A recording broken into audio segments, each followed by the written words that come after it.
চাঁদাবাজির পথ প্রশস্ত করতে ২৪-এর শহীদরা প্রাণ দেয়নি বলে মন্তব্য করেছেন বাংলাদেশ জামায়াতে ইসলামের আমির শফিকুর রহমান।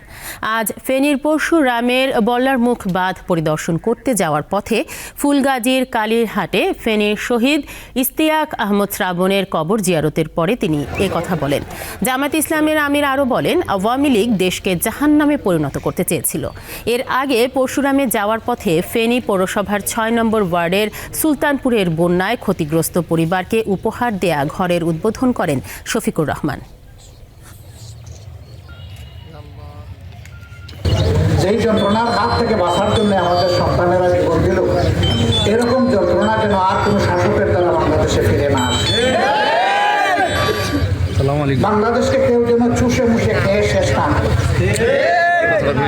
মানুষের সম্পদের দিকে যেন পূর্ণ ধরে না, সম্পদের উপরে হাত না বাড়ায়, জীবনের দিকে হাত না বাড়ায়, ইজ্জতের দিকে হাত না বাড়ায়, এমন একটা সুন্দর বাংলাদেশ আমরা চাই।